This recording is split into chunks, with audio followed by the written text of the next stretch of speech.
Well, good evening. It's great to be back here with everyone tonight. As Justin said, I've been in Tanzania for 2 weeks, which is one of our longer trips. And so as I was coming back, I was like, Monday's a holiday, and so we're going to be off. And then I was at Kevin's grandmother's funeral most of the day, today, and so instead of trying to study and rush and put together a sermon, I was like, I'm going to share about my trip and kind of talk you through what we did there, what it was like, the things that I experienced and got to see and got to be a part of. And so we're going to be looking at Tanzania. This is the Tanzania flag. We're going to be, that's where I went that's where I've been for the last 2 weeks. It's about a 20-hour flight to get over there with a stop in Amsterdam. It's about halfway, 10 hours to get to Amsterdam, about 10 hours to get to Tanzania.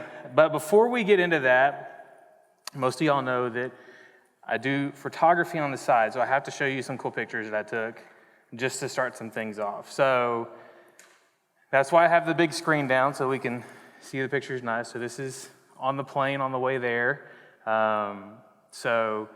The couple that was sitting next to me, they had like 20 people in their group. It was crazy. Their whole family was like going on vacation to Zanzibar and safari and doing all kinds of crazy stuff. Well, they had gotten up and I was like, oh good, I can sneak a picture out the window. So I got this little picture out the window.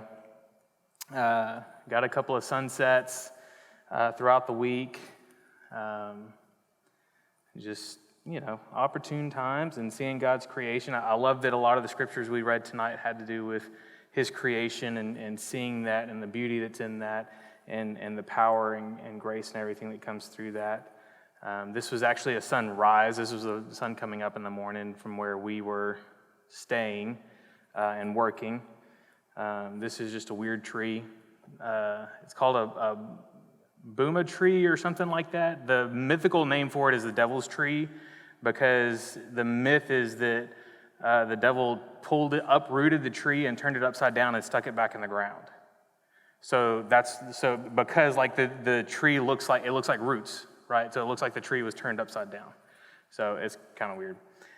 This is one of my favorite pictures. Took it the last day from the guest house we were staying in. Just a big, beautiful mountain and trees and whatnot. It was just awesome. So anyways, so that's where Tanzania is in Africa. It's actually considered East Africa. So the part of Tanzania that we were staying in, is that little dot almost in the center in the very top called Arusha. We were about 2 hours south from there. So if you look back at that other picture, that means that we were very close to the equator. Now, we don't understand what that means and how that really affects us here in Southeast Texas. What that means is that you're significantly closer to the sun, and it's much more intense. So the first day we had gone out to do work and everything, I was like, you know what? I go outside all the time, all day long, without putting sunblock on or doing anything like that. Yeah, I burned the very first day. And so I was like, well, I brought 2 long-sleeve undershirts to wear for when it got cold. I had no intention of wearing it during the day, but I brought 2 of them, and I was like, I'm going to have to wear these to cover at least my neck and my arms and stuff. And so I ended up having to wear those both days because the sun was so intense, and I'm still peeling as I'm standing up here. But so that's where I was. We worked specifically with the Maasai people. They're a tribal group that still live out in the bush, very simply in stick huts, and their primary thing is raising cows and sheep and goats and whatnot, just like we read about in the Bible. And some of them have hundreds and thousands of them, some of them have 2. Mateo, which I don't think I have a picture of him. Actually, I think that's him right there. So the gentleman standing there, his name is Mateo. He actually was the guard over where the church is that we were building. John Wright and Gene Marsh, who are 2 of the guys on our team, had gone over there 2 weeks early to buy all the materials for us to build with. Well, that means that they sat there for 2 weeks without anyone doing anything. And so Mateo stayed there to guard over the materials and make sure no one came and stole them or messed with them or anything like that. One of the things that I don't know if y'all are aware of, but one of the things that the Calvary Missions Department has been doing has been helping to send food over to these local churches that we have partnered with and worked with and helped start and helped local pastors and all that kind of stuff, because Tanzania, much like Sudan a few years ago, is going through severe drought seasons and famines, and there's a severe lack of food. And last year, Mateo used to have like 100 cows, and it was so bad that they all died. There was no water, there was no food for the cows. Even this year, as we were watching them take the cows out every morning and all that kind of stuff, you can like just see their rib cages, see how malnourished they are because there's just no food, no water. And so one of the things Calvary's been doing for the people is and I know we showed those pictures on Sunday, probably the Sunday morning, and I was leaving, pictures of some food distribution, and Calvary played a part in purchasing that food for the people of the churches that we work with. And so so this is our team that ended up going. The Maasai people in Tanzania number about 430,000. They have a native language of Maasai, but a lot of them also speak Swahili. What's interesting is that in February 2020, right as COVID was really kicking off, this Tanzania trip was one of the last trips that Calvary took. And so I thought it was interesting that this last August and September, this last couple of weeks, this was the first trip that we've taken since COVID stuff. And so it was really exciting to be a part of that trip and to be able to kick things off as we, as a church, begin to start getting back into this mission-mindedness and sharing the gospel with people around the world that have never heard it. But what's also interesting is that Tanzania is also one of the places that Calvary has been going to the longest. Gene Marsh has been going there for decades, and every one of those trips has been with a Calvary team, with guys that some of y'all probably don't even know, who I vaguely have heard the name so many times. I feel like I know them, but have never met. But it's one of the places that Calvary's been going to and working with the longest. And so it's really been exciting to be a part of this trip this last couple of weeks. And so the question is well, why did we go? If there are already church plants there and pastors there and people doing work and whatnot, why did we go? First and foremost is always to share the gospel. That is what God has called us to do no matter where we are. And that was our primary goal on this trip, was to share the gospel. Even while meeting physical needs, as Christ worked in the New Testament, we always saw him sharing the gospel in the midst of that. Whether it was feeding people or healing people, there was always a gospel point to what he was doing. And even with the work that we do in meeting physical needs and all that kind of stuff, there's always a gospel point to doing what we're doing. But the other reason was to build a meeting place for the church in the area that we called Ngurika. Where we were, remember we were in the area of Arusha, so we're about 2.5 to 3 hours south of Arusha in a town called Namalulu. So one of the cool things about the Swahili language is if there's a letter in there, it's pronounced. So Namalulu, if you want to know it's exactly how it sounds. So if there's a letter in there, it's pronounced. Ngurika is like a subdivision or a part of Namalulu. And so we went to help build a church building for this local church. What's interesting is this picture right here, that big tree that you see right there, you can't see the ground.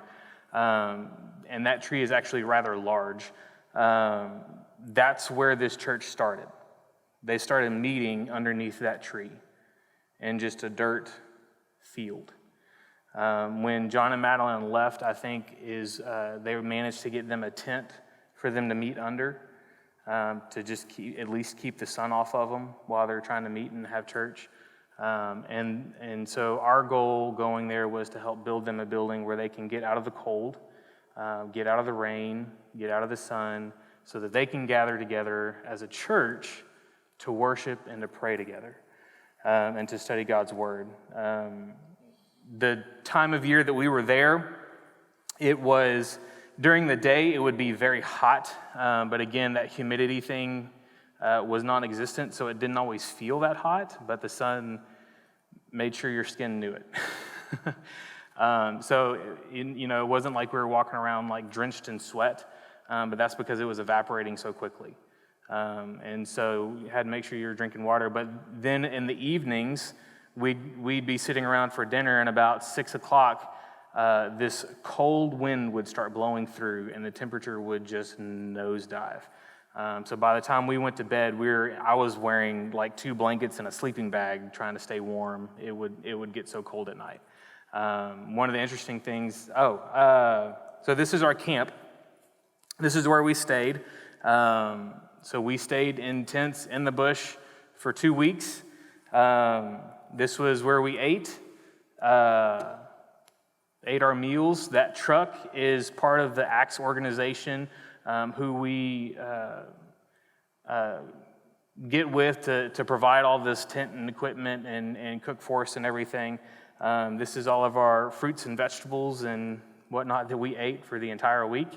And then our cook, who cooked for us in that tiny little kitchen on that table and cooked over that tiny little fire. Cooked all of our meals right there. And they were very good. One of the interesting things that I love about this trip is that I eat better in the bush with these guys than I do at home. And so they take really, really good care of us. And they're an amazing group that always works with us. So those are the 2 reasons that we were going on this trip, was to share the gospel and to build this building, which means that we needed 2 separate teams to go with us. And so we had a teaching team that consisted of Gloria Douglas, Winnie Levins, Madeline Wright, Nan Dean, and Jean Marsh leading that team. And then the building team originally was supposed to be Nelson Edgerly and Kevin Goodwin and John Wright and Mike Laird and myself. And due to circumstances we've already talked about, Nelson and Kevin weren't able to go. Kevin called me the week, like 2 days before we were leaving. He was like, "Hey, how big of a deal would it be if I didn't go?"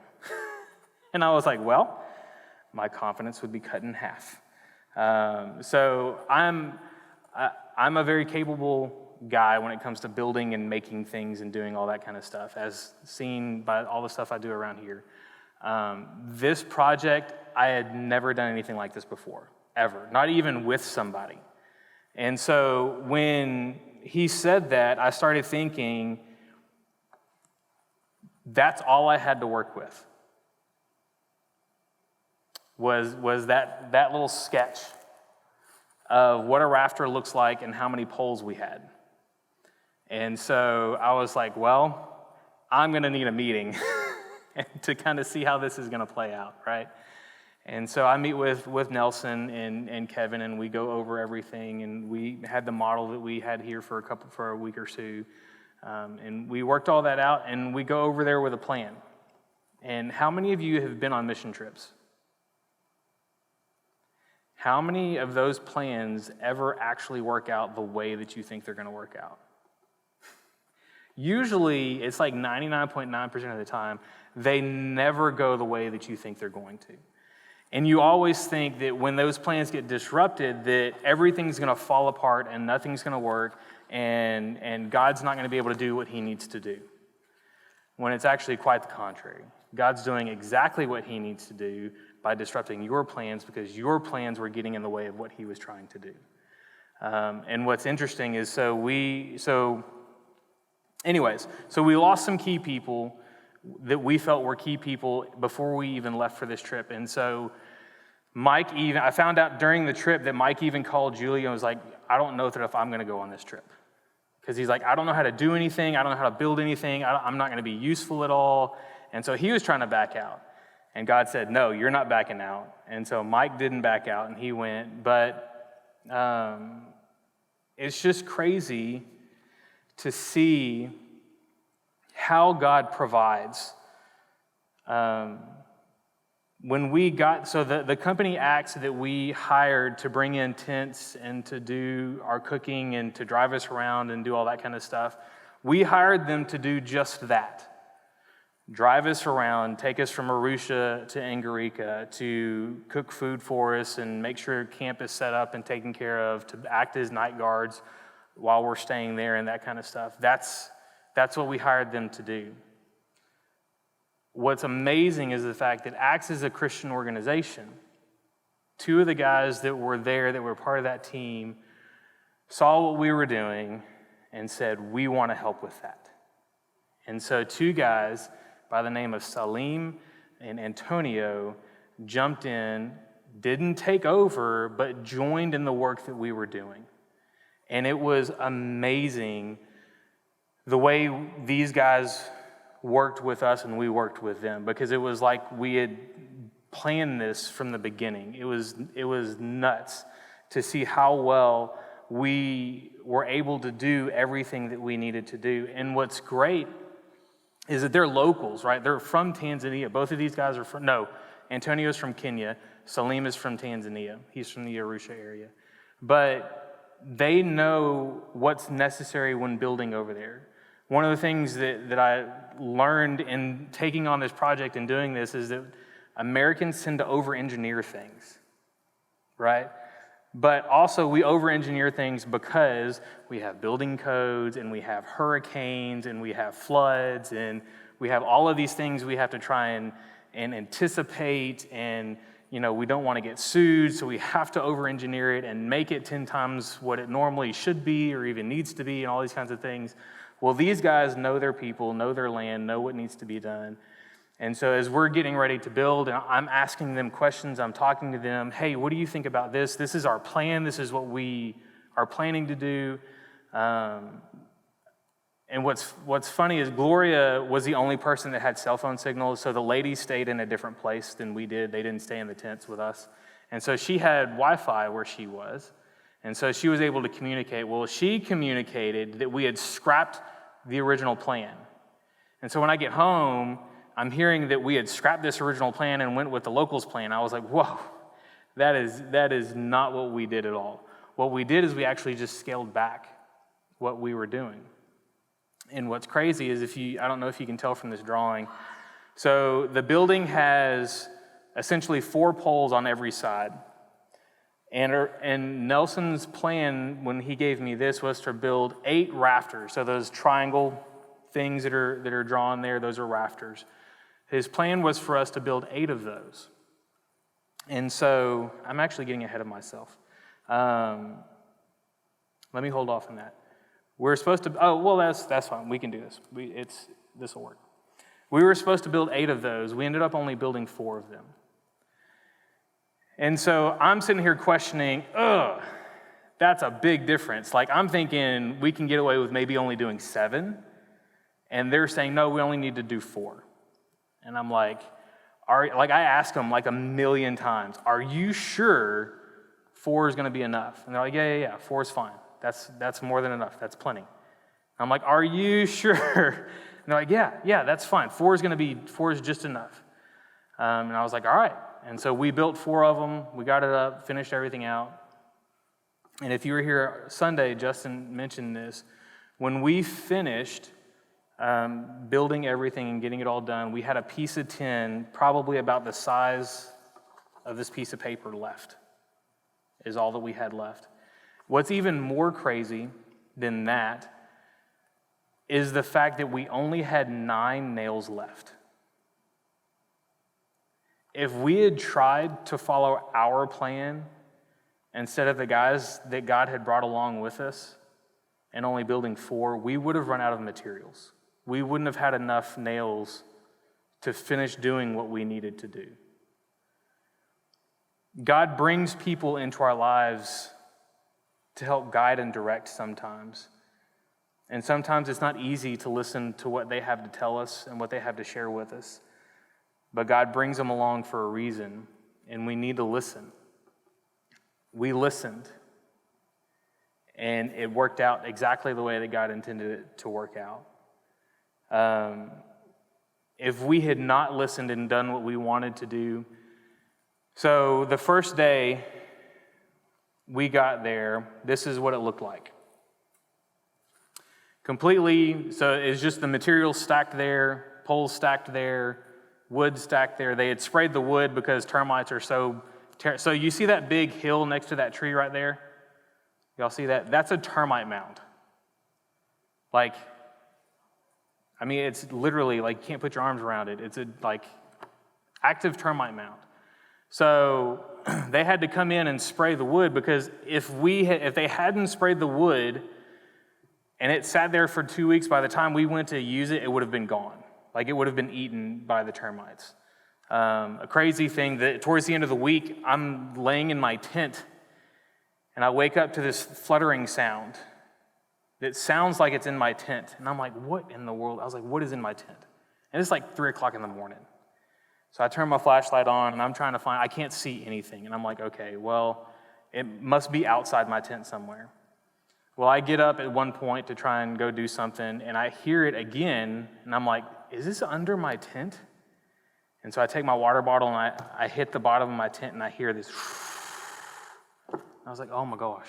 So I get up, so morning finally comes. I tell the axe guys, like, hey, I hear something under my tent. And they're like, oh my gosh, we need to check it. Because apparently, like 3 weeks earlier, they were with another team and it was a snake that was underneath the tent. And so like they come over and they pull up all the stakes on my tent and they lift up my tent with all of my stuff inside of it. They pick up my tent and move it over, and apparently my tent was sitting on top of a termite mound. And so it was actually a beetle that was flying around eating termites that was underneath my tent. And they're like, oh, it's okay, it's just termites. And they scoop my tent right back on top of it and stake it back down. I'm like, I got 2 days left, I'll be all right. And so we just keep on going. So anyway, this is the first day we get there. I was like, I need to go up and at least scope out where we're gonna be working and what we're gonna be doing. And so we get up there and we do that. The next day, before we can do anything, we have to set the poles up. That's going to be the main structure of the tent and everything. And so we proceed to do that, and we start putting the poles up. The poles are like 16 feet tall, so we have to trim them and do all that kind of stuff. We put about 50 pounds of cement into each hole, which we have to mix in the hole, and they have to carry water for us to do it because there's no water anywhere, so they trucked it in and all this kind of stuff. That's Mike layered, making sure the cement's stiff enough so that when we put the pole in there, it stays standing up. So we finally got all the poles up, and that's where so this is the next day. The poles, we had gotten them up, the cement, it was hot enough that the cement was already drying. It hadn't completely cured yet, but it was already drying. It was dry enough for us to work with. And so we start putting joists up, which I thought we could get all 4 of them done in one day. We got 1 up in one day. So the joists are the main support beams for the entire structure. We got those 2 boards. That took us an entire day to get those up. I was very discouraged after the first day because I was like, there's no way. There's no way we're going to finish this. The next day, we got the other 3 up. This day started out very depressing. So I had gone with Kevin before we left to the hardware store and bought all of these tools that we felt like we were going to need when we got there. I bought 3 metal bits to drill holes into these poles so we can bolt these boards on. 2 of them broke within 2 minutes on the very first day at the very beginning of the day, meaning I had 1 bit left to finish the entire building. I was very, very discouraged because I was like, I don't know what we're going to do. There's no way. John shows up and he has I had brought an impact drill, goes really fast, hits hard, all that kind of stuff. John had brought a regular drill with extra bits that I didn't know about. even breaking one of his bits, he broke a couple of smaller bits. We were able to finish the entire thing. I'm telling you, the way God worked was just spectacular. Mike kept saying, God just loves to show up and show off. And he did that over and over and over and over again. And so after we got all the joists up, we started building the truss.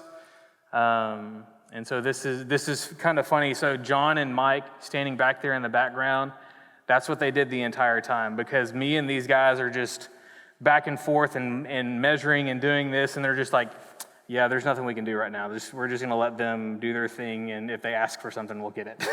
And so we did it. What's funny is all of the nails that we had were all 5-inch nails. There no short ones. All of our boards are only 2 inches thick, but we had 5-inch nails.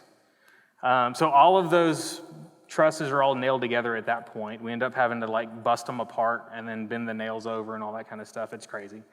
But we get them all done and we start putting them up there. We end up so we put the corners up and then we flip it up.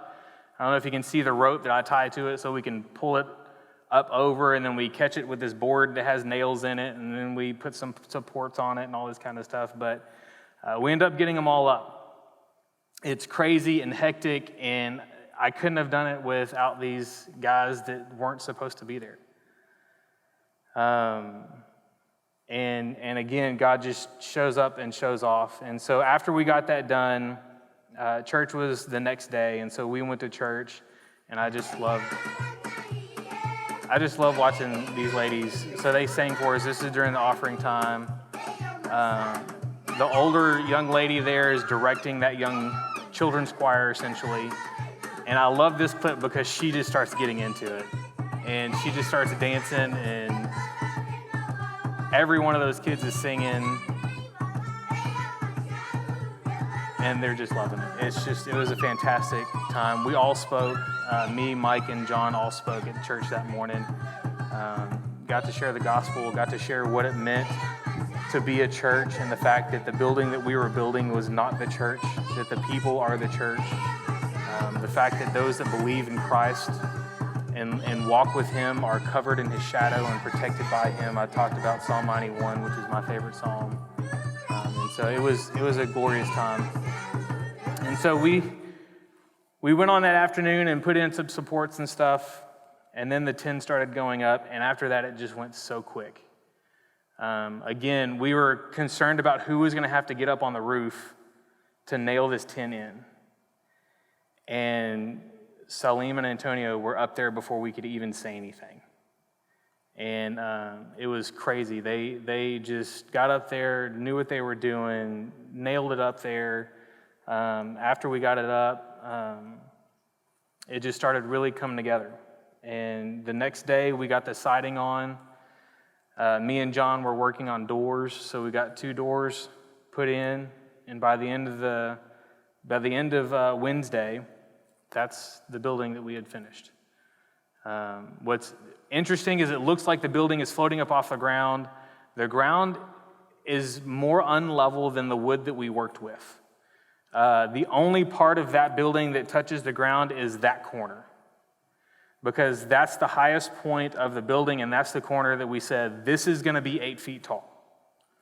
And so from there, you see the rope that's hanging. We kind of pulled a straight line all the way across and said, this is where the sheet metal goes, to make sure that it's level all the way around. And so what's crazy, another God thing, so you see that one piece in the corner that's too long?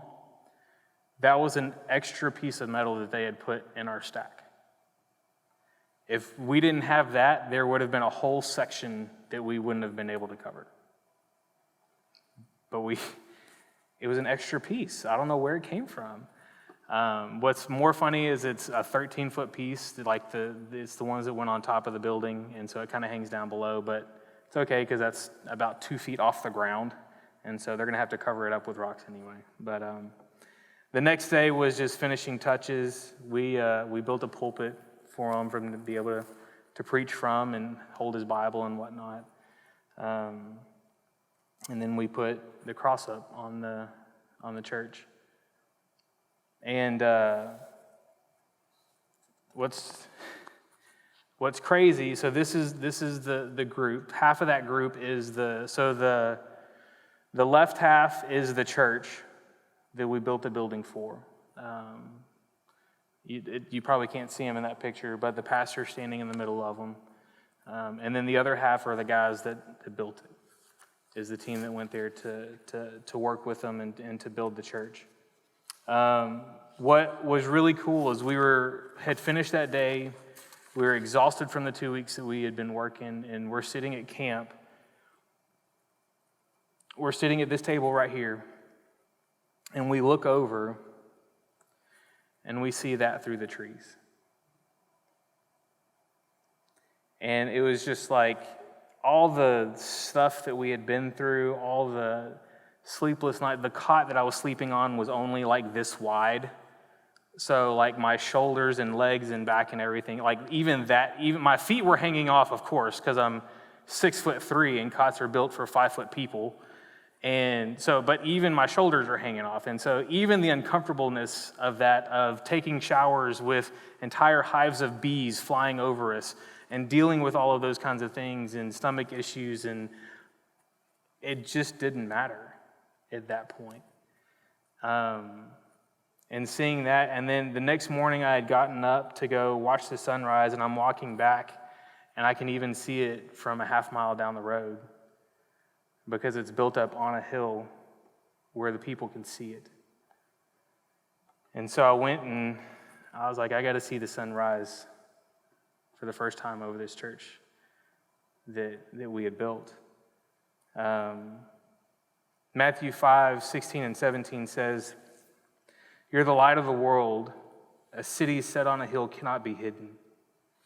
Nor does anyone light a lamp and put it under a basket, but on the lampstand, and it gives light to all who are in the house. Let your light shine before men in such a way that they may see your good works and glorify your Father who is in heaven." These two teams went to join the light that was already there. There's work already going on there. We didn't go because, like some places that we go to where there's no light, but we went there to help encourage our brothers and sisters, to be a light for them, an encouragement to them, that our good works that we go there to do would bring glory not to us. None of us knew. I didn't know what I was doing. Mike didn't know what he was doing. John had no clue what he was doing. I don't know how we did that. I have no clue. The only explanation is God.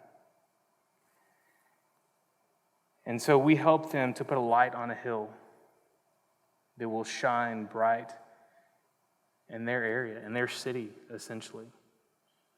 That it would shine forever. That it would be a place where God's kingdom can grow. The teaching team had just as wonderful an experience. I texted Gloria to send me some pictures and stuff about everything that they did. They did some VBS stuff. They told Bible stories, and the kids dressed up as the Bible characters and did all kinds of stuff. That this is Lazarus wrapped in his clothes in the tomb. Those little boys going, I don't know what's going on, but I'm going to stand here. They did arts and crafts and making all kinds of stuff. They taught. They just hung out with the kids and whatnot. So it's a privilege to be old in this culture. If you're sitting in a chair, you're old. If someone older were to walk up in the middle of that group, the youngest person would get up and give them their chair. But the kids just loved it. I can't tell you how many squeals I heard when Madeline would walk up. They just absolutely loved her. Gloria was telling me that they went to 3 different locations while they were there. We stayed in the same place the whole time. The ladies traveled to 3 different locations with Jean. And they said that they had anywhere from 70 to 100 people at every location that they were at, which means that at least 200 plus people heard the gospel presented to them. They had 37 decisions combined in the different locations while they were there. So The building team finished with roof and walls and 2 doors and a locking system and a pulpit and a cross on the top, with a building that can be seen from the camp, the villages, the roadways. And lights were lit in the hearts of 37 people by the other team. The trip was amazing. One of the things I've told people is I knew I had missed it. I didn't realize how much I missed it, being able to go and do that. There are things in your life that you can do, right? We all have things in our life that we're capable of doing, right? But then there are things that you just love to do it. And you can talk about, I could keep going talking about this over and over and on and on and on. But this is something that I love to do this. One of the things I just want to challenge you with is, as I finish tonight, is missions may not be your thing, like it's mine, like it's Tanner's, like it's Clay's, like it's so many others that I know. But I want to challenge you that if you've never been on a foreign mission trip, go. I don't care if you hate every minute of it. If even the idea of going terrifies you, go on at least one. Because it's going to do a couple of things. The biggest thing that it's going to do is it's going to open your eyes to the fact that our world is bigger than the 60-mile radius of Southeast Texas. God is working in our world in ways that we are so blinded to because we focus so tightly on everything that's happening right here. I'm not saying that the things that our church is going through are light things and shouldn't be taken seriously or anything like that. But we also need to remember that God is bigger than the things that we're going through. That God is working in areas and through our church in ways that we can't even begin to comprehend. I can't wait to hear how the people of that church utilize that building to bring God glory and to grow his kingdom and to hear his word preached and to see people coming from afar because now they have a place that they can go. So I challenge you to go on at least one and let God work on you through that trip to open your eyes. Maybe that first trip is what sparks that excitement for it. When you thought that's not my thing. That was what I told a friend of mine when the first trip that I ever went on. My friend Kristen, the BSM, was like, oh, you need to go. And I was like, no. I was like, that's not my thing. That's other people do that. That's not my thing. I don't do that kind of thing. She's like, no, you need to do one. And so I challenged her. I was like, find me one trip that has to do with multimedia stuff. She's like, all right. So she found one. And I was like, you've got to be kidding me. It was a 10-week trip, too. Started in 2 weeks. I went. And I learned what it meant to do missions. And the next year, I was in Sri Lanka. The year after that, I was in Sudan. The year after that, I was in Sudan. The year after that, I went somewhere, Macau, Peru, and I love it. There's nothing like seeing, even working through a translator, seeing someone who doesn't have access to the gospel like we do, see their light, their life change, and that smile come on their face when they hear the gospel for the first time. And so I challenge you as we begin to start doing trips again to strongly consider going on one. Don't let, some of these trips are expensive, I'm not going to lie. This is like a $2,500 trip. Don't let that stop you. We have even, our missions budgets are completely separate from our yearly budget stuff. So we still have scholarship stuff that we can still do for people that want to go and all that kind of stuff because that's a separate thing that's from our normal budget stuff. So anyways, if you have any other questions or whatnot, we're already past time. If you have any questions, I'd be more than happy to talk to you, share more with you, share more pictures and videos and all that kind of stuff. But that's what I wanted to talk about tonight and share with you tonight. Let's pray, and we'll do our prayer circles.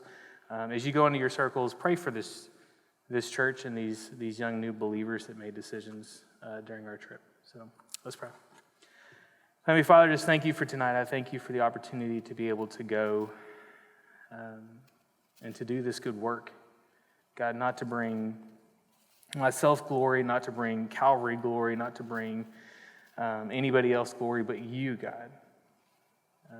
Because I know that it wasn't because of any special skill that I had or anybody else, but it was because of the work that you did and the people you brought together to be able to work together as a team, as a church, as brothers and sisters in Christ, to be able to lift that cross up as a beacon to that area. God, I just pray for that people now.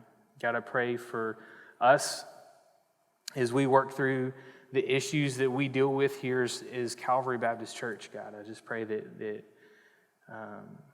anything that's going on would be resolved, that we would not take our eyes off of you, that in all that we do would be glorifying to you, that we wouldn't be seeking to glorify ourselves, to gain power, to gain anything, but that only do what you have called us to do, that we would be working together as one body. And so, God, I pray that as we go throughout the rest of our week, that you would lift us up, that you would bless us. And God, I pray that all that we do would be glorifying to you. In your precious Son's name, amen.